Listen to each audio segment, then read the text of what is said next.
Get a £5 free bet every week with Offer Club from William Hill. Simply stake a total of £20 or more across the week on pre-match football accumulators with 4 or more selections, and you'll get a £5 free bet on the Friday. Join William Hill Offer Club on mobile or online now.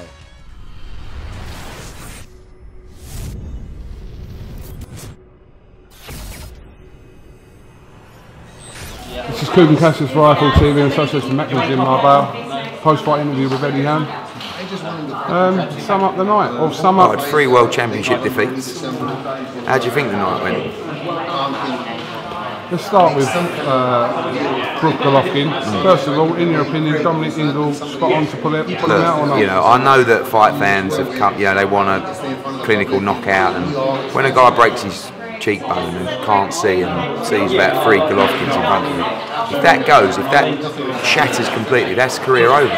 And the fact is that because he couldn't fight properly, he was going to get in trouble, and likelihood is he could have been stopped or he could have been knocked out. So I know everyone wants to be double brave, and I understand that, but it was the right decision. It was 100% the right decision.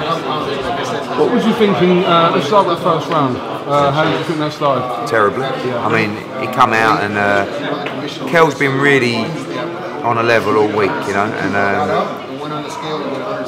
when you're in the ring and you look across at Gennady Golovkin in his gown and all the belts are there, it's a very, I mean, and I get to get out.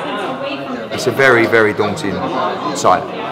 And Kell, I didn't feel was sharp enough in the first 30 seconds of the first round.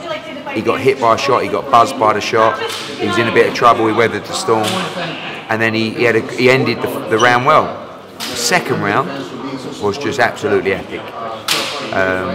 Lifted Golovkin off the floor with an uppercut, buzzed him a couple of times, and then third round again, just Golovkin came out in the third round like a lunatic. And I think, when I looked at Golovkin after the second round, he looked tired. You know, and he looked as though he's getting marked up, and I think he decided, I want to end this fight now. Came out like a lunatic. Kell matched him. 4th round again, unbelievable. 5th round, unbelievable. Kell just soaked everything up against the ropes. Movement was so good. Leant back on the ropes. His chin was unbelievable. And then he took a few shots on the rope, probably one too many. And I think, you know, I think it was the right decision. It sounded a little bit of a silly question, but do you regret making this fight? Definitely.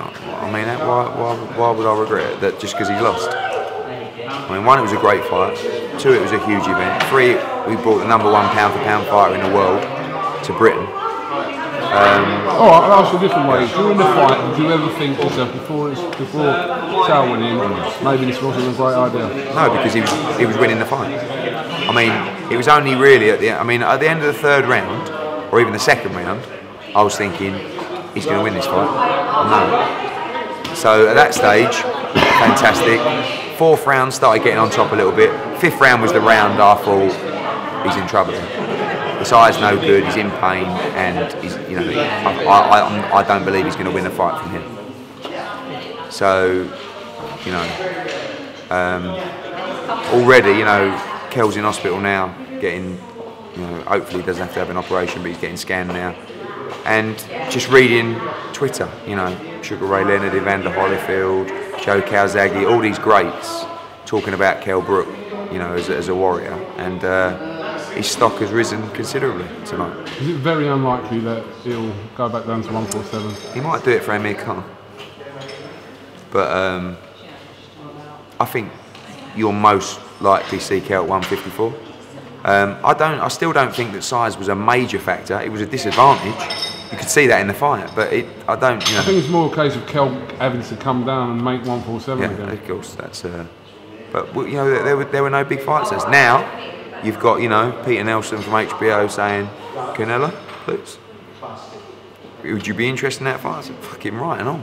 But that's the kind of fights you're going to see Kell Brook in now. I think he done himself proud. Thought he was a warrior. Just to touch on, obviously, defeats for Charlie Edwards. In hindsight, a little bit too soon? Yeah, definitely too soon. Definitely too soon. We always knew that it was going to be too soon. It was just whether he could find a performance to beat him. He wasn't good enough. He wasn't experienced enough. He wasn't strong enough. Casemiro was a level above. I thought Charlie boxed well at times, and I think won 3 or 4 rounds on a couple of scorecards. But Casimiro's too good. Excellent fighter, very clever, full of energy, very strong. And you know, again, when all these fights are made, I know what's going to happen, win, lose or draw. So for Charlie, it's right, we come back in December or wherever, 10 rounder, then we go again, British, European titles. He's challenged for a world title now. He knows exactly the kind of level that he has to operate at to be a world champion. And he's not there yet, and that showed tonight. And for the rest of the card? Stuart Hall against Haskins. I was gutted really. Felt he won the fight. Felt he nicked it by a round or 2, and then I thought the scorecards were absolutely disgusting.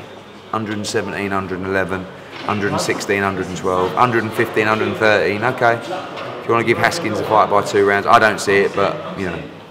So gutted for Stuart Hall. I felt he won the fight.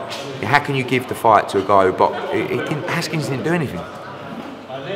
You know, he was pop shot in the whole fight. He was holding the whole fight. He was on the back foot the whole fight. Stuart Hall forced the fight. He won. I had him winning virtually every round of the last half and probably 1 or 2 of the first half. The judges, 2 judges gave Haskins the last round. How do you do that? So, you know, Callum Smith, good win. Now, obviously, he's mandatory for the WBC. That'll get called this week. Martin Ward was sensational. Great win against Andy Town, and that was the kind of performance I've been waiting for Martin Ward. Now he can really kick on. British champion, go and defend it, go and fight for the European title. Conor Benn, I thought looked excellent as well. Wins for Paul Smith, Craig Richards, Gavin McDonald come through, quite a tough fight actually. And Kid Gallagher had a good win. Did you clear 500,000? I don't report pay-per-view figures, but it did very, very well tonight, yes. What, better than what you expected? It did what I hoped might happen, yeah. But I knew it'd be big. But. Okay. So next for you, Crawler, Linares. Another massive fight. Yeah. Need a little bit of better luck. Definitely. But Kell is in hospital at the moment. But yeah. He's okay. Yeah, he's okay. I mean, I think it hasn't really kicked in yet. What's happened? I mean, he's proud, but he's devastated. He's a winner. He's 36-0 now. You know, when you look at your career and you look on BoxRec and you're 36-0 as a fighter, I'd imagine it's a nice feeling. Now he's 36-1, and the last fight was a TKO or retired, which is never nice. So he'll be looking to put that right, and now we've got to think carefully and plan carefully about what he's going to do next. But I'm assuming he's not going to fight again this year. I think it's unlikely. Yeah. Okay. Just want to clear something up actually. You were speaking about earlier about Chris Eubank's Snapchat, yeah. That he made some comments about the negotiations. Just wanted you to clear that up. I'm already in pain. Do I have to really talk about this? But I will. Just quickly, just explain. He said we switched the fight because Golovkin took less money. Is that right? Correct. Kell Brook was taking this money, sorry. Kell Brook took exactly the same deal that Chris Eubank had, that Anthony Joshua has, that Carl Froch has, that every pay-per-view fighter has. Gennady Golovkin wanted more money to fight Kell Brook because he believed it was a tougher fight, and he got more money to fight Kell Brook than Eubank got. I don't blame Chris Eubank Jr. He has not got a clue what is going on because he is told things by his dad, who also does not have a clue what is going on. They talk about fighting Gennady Golovkin. They told me to make the fight. I made the fight. He would have made 4, 5, 6 million, who knows, for the fight. And now he's getting 150 grand to fight on the undercard in Cardiff for the British title. I can't deal with these people. I want to go home. I want to go to bed.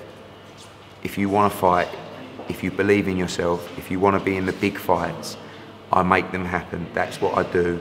If you're a good fighter and you have big profile and you're a big draw, I will make you millions of pounds. And if you're good enough, you will go on and win unified titles. Just let me do my job, which I do, and deliver. But don't make me work and work and work when you have no intention of taking a fight. Please, can I go now? You may. Thank you. Thank you very much.